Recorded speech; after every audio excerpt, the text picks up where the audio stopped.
P&O Cruises has commenced its last ever Australian cruise, departing Sydney on the 10th of March 2025.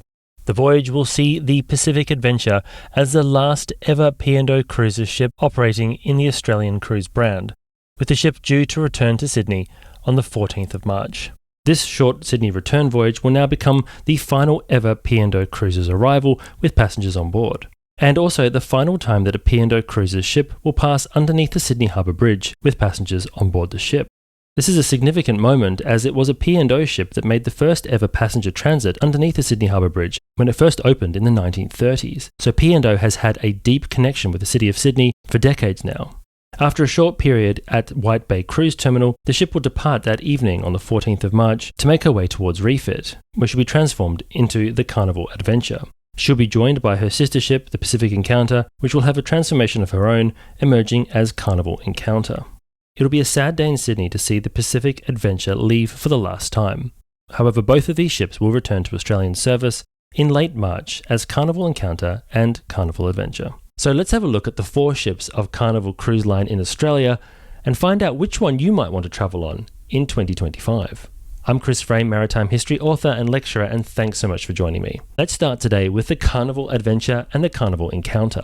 The first of the 2 to enter service was the Carnival Adventure, which was first put into service with Princess Cruises as Golden Princess in 2001 and sailed with them until 2021. Her sister ship, the Carnival Encounter, entered service in 2002 and was named the Star Princess. Both of these ships were also built at Fincantieri at their Monfalcone yard near Venice. These 2 ships had a build cost of around about $425 million and are Grand Class cruise ships, so on the outside are unmistakably designed by Princess Cruises. Some of their design features includes the bridge structure at the front of the ship that's held up by 2 large pylons, which is sort of similar to what you find at the forward end of the Sun Princess, the newest ship to enter Princess Cruises service.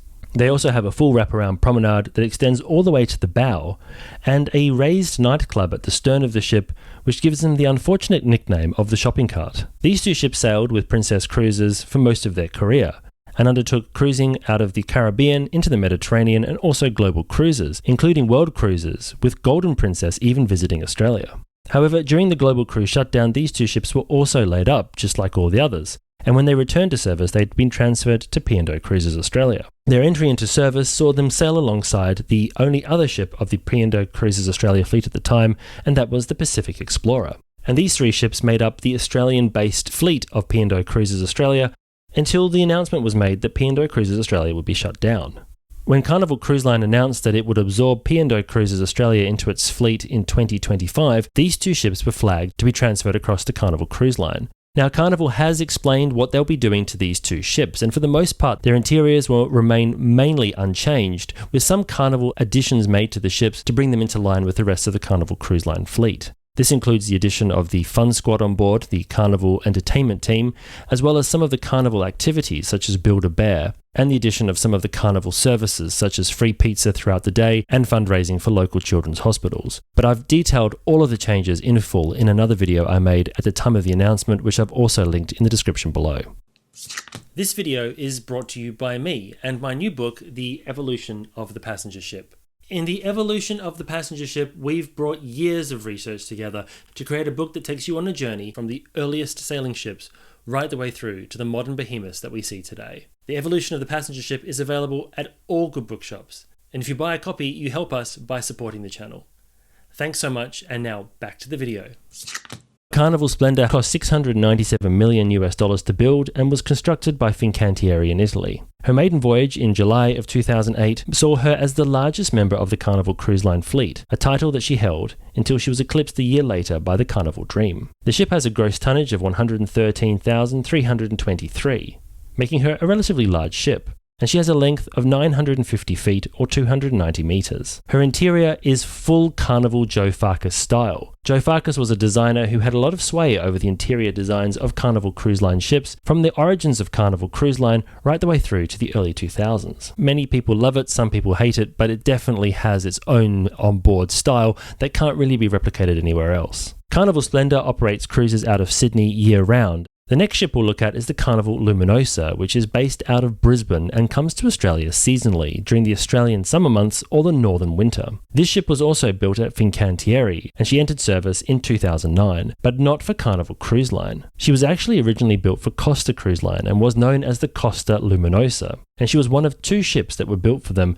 based on the Vista class of cruise ships from Holland America with some Spirit class cruise ships features added in, so they call this a hybrid design. Her sister ship was the Costa Deliciosa, which still operates for Costa Cruises to this day, and both ships are around about 92,700 gross tons each and 958 feet long, or 292 metres, so smaller ships but slightly longer than the Carnival Splendor.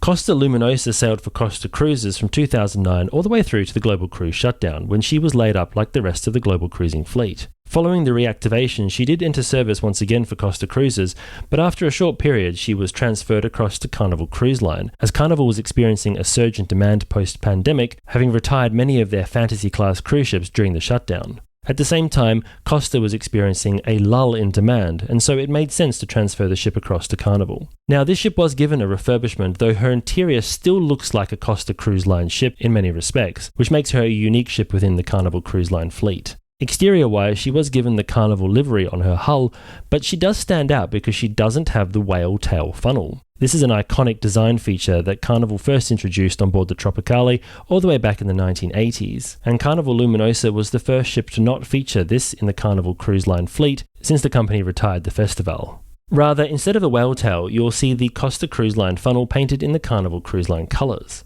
The ship officially became a Carnival Cruise Line ship in September of 2022 and has been sailing in the Australian market seasonally ever since. So what do you think of the 4 ships of the Carnival Cruise Line fleet in Australia? Would you sail on any of them? And of the 4, which would you like to sail on the most? I'm personally very fond of the Pacific Encounter and Pacific Adventure, mainly because of their connection to P&O Cruises Australia, but also because they are such unique ships as part of the Grand class of cruise ships that were really groundbreaking at the time that they first entered service. The Grand Princess, the class leader, was the largest ship in the world when she entered service in 1998, and many of the design features that were created on board this class of cruise ship is still what's being used on Princess Cruises ships to this day. But Carnival Splendor has some really interesting onboard features as well, and if you're looking for a place to escape the everyday life, then you can't really go wrong with a Joe Farkas-inspired interior, though of course that style of architecture is not for everybody. And Carnival Luminosa, what an interesting history she's had, starting off with Costa Cruises and transferring across to Carnival, so she certainly makes for an interesting option out of the Brisbane ports. So what do you think of the closure of P&O Cruises Australia? Let me know in the comments below. Thanks once again for watching, and until next time, I hope to see you on board.